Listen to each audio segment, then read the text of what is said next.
ښه د دې په سر باندې د دیو اسمانونو په سر باندې بیا څه دی؟ بیا کرسي ده. دا کرسي چې دا ټول اسمانونه راتاو شوي دی اسمانونه دا څومره لوی ده.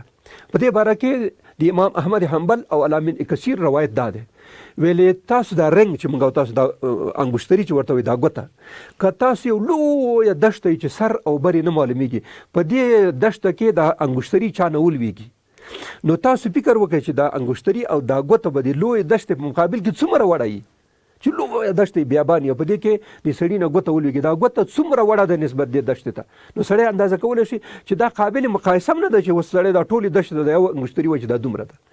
ښه دا خپله کرسي د ټولو اسمانونو په مقابل کې دومره لویه ده لکه دا اسمانونه انګشتري او دا لویه دښته دا کرسي. ښه د دې کرسۍ د دې اسمانونو په اطراف کې کرسي ده بیا د دې کرسۍ په اطراف کې بیا عرش عظیم ده. اوس دا کرسي هغه کائنات دا اسمانونه نسبت کرسۍ ته څومره وه؟ انګشتري په اندازه. دا خپله کرسۍ سره د اسمانونو د عرش په مقابل کې دومره ده که په یو لویه دښته کې انګشتري یو ګوته واچه یعنی عرش دومره لوی دی د هغې د لوی په مقابل کې دا کرسۍ دومره وړه ده لکه انګشتري بیا دا اسمانونه سره د دې ټولو کائناتو د هغې په مقابل کې دومره واړه دي لکه انګشتري وخلی. بیا هم اسمان د شپږم اسمان نه دومره لوی دی چې دا ټولې احاطه کړی دی.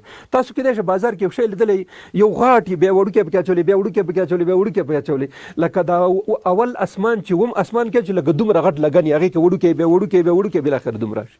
نو دغه کائنات چې موږ کائنات بولو دا د اول اسمان سره دومره نسبت لري لکه هغه انګشتري چې دی د اول اسمان په مقابل کې ده. اوس خو دې باندې پوه شو چې عرش عظیم دومره لوی دی.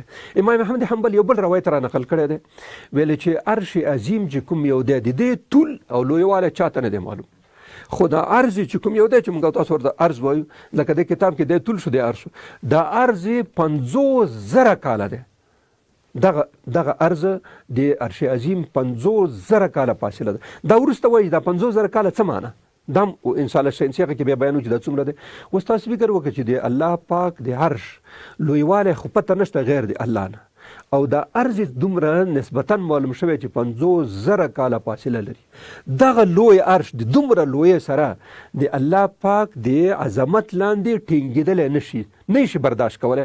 څه کوي؟ یو قسم آواز کوي یو قسم غچ غچ کوي. نو تاسو داسې فکر وکړئ چې عرش دومره لوی دی هغه صاحب دی د عرش دا مالک دی د عرش دا خاوند د عرش به څومره لوی نو تصور د انسان نه دا لوی خبره ده. اوس دا خو دینی خبره شوه. په دینی منابعو کې موږ د اسناد دي چې امام ابو داود هغه حدیث را نقل کړی امام احمد حنبل هغه حدیث را نقل کړی امام بخاری هغه حدیث را نقل کړی علامه ابن کثیر په خپل تفسیر کې او په تاریخ کې دا حدیث روایت را نقل کړي. دا ټول یو اړخ شو. اوس راځو د بل اړخ ته زمونږ او تاسو ساینسي علوم استرانومي یا علم نجوم چې ورته ویل کېږي یا فزیکي نجوم. دا فزیکي نجوم ځان ته فزیک دی چې په پوهنتونونو کې لوستلی کېږي. دې په لحاظ اوس راشئ چې موږ او تاسو دا معلوم کړو چې په دې کائناتو کې څه دي. تر اوسه ساینس ګوره دا خبره تاسو وګورئ په ټول انټرنیټ کې واچوئ تر اوسه اسمان چا نه دی پیدا کړی یعنی دومره لرې دی دومره فاصله چې تر اوسه دا خبره ډېره لویه ده ډېره اوږده خبره چې انسان به کله د اسمان شناخت او معرفت ته ورسېږي. خو موږ او تاسو چې دا څومره تلسکوپونه او څومره شیان جوړ شوي دي تر اوسه موږ او تاسو ډېره اندازه په دې خپل هغه کې ده دا خپل اطراف کې ده. موږ او تاسو چې کوم ځای کې اوسېږو دې ته وایي ځمکه. دا ځمکه د موږ او تاسو د شمسي نظام یو سیاره ده. شمسي نظام دی دا د موږ شمسي نظام مخکې موږ تاسو په کتابونو کې لوستو چې 9 ستوري لري ځمکه او مریخ او مشتري او زحل او اورانوس او نیپتون 2 نوي کشف شوي چې اوس علما هغه دا ده چې دا جمن 11 ستوري شو 11 هغه لري. دا یو شمسي نظام دی د موږ او تاسو دا کوم ځای چې موږ پورې مربوط دی.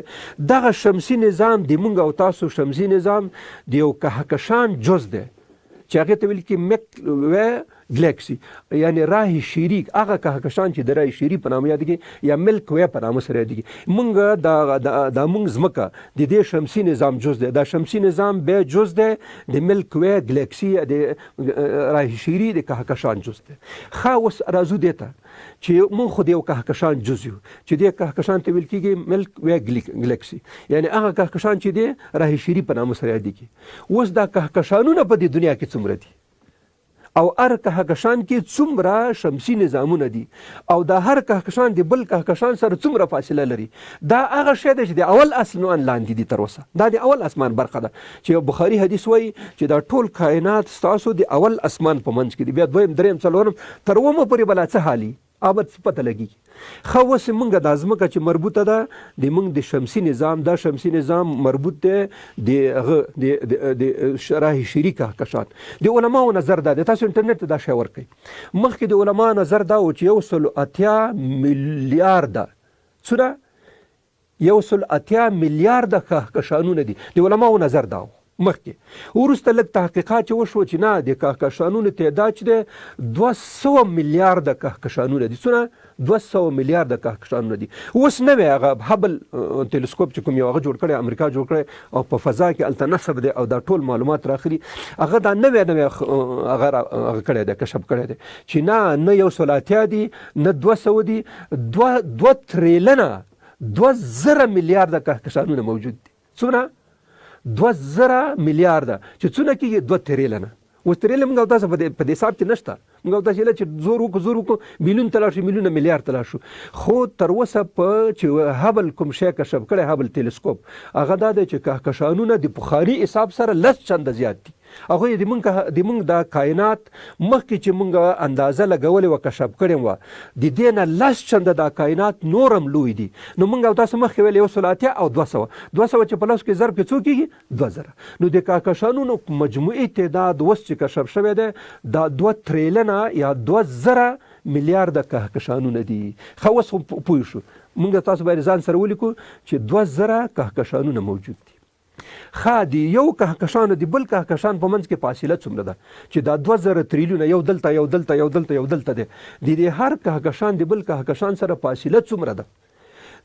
د یو کهکشان او د بل کهکشان په منځ کې فاصله دا د 100 نه تر 0 پارسکه پورې، پارسک په انجینری کې اوږه وایي 1.5 تریلیونه کیلومتره فاصله ته ویل کې یو پارسک.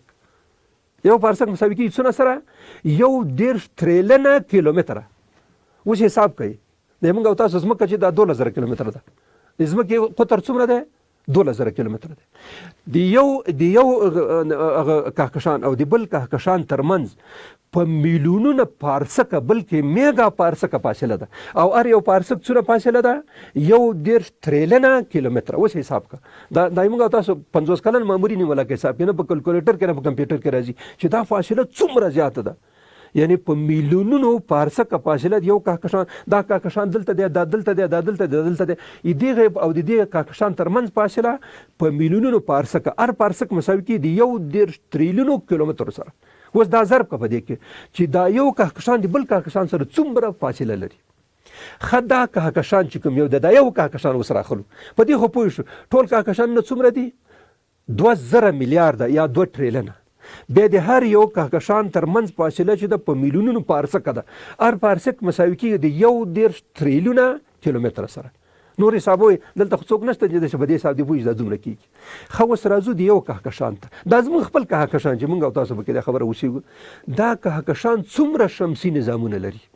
دغه کهکشان چې دا موږ او تاسو پکې اوسېږو، دې کهکشان په ارتباط باندې نوې څېړنې چې هبل کړي دي هغه دا وایي چې دا زموږ کهکشان د 100 نه نیولې تر 500 میلیارده پورې شمسي نظامونه لري.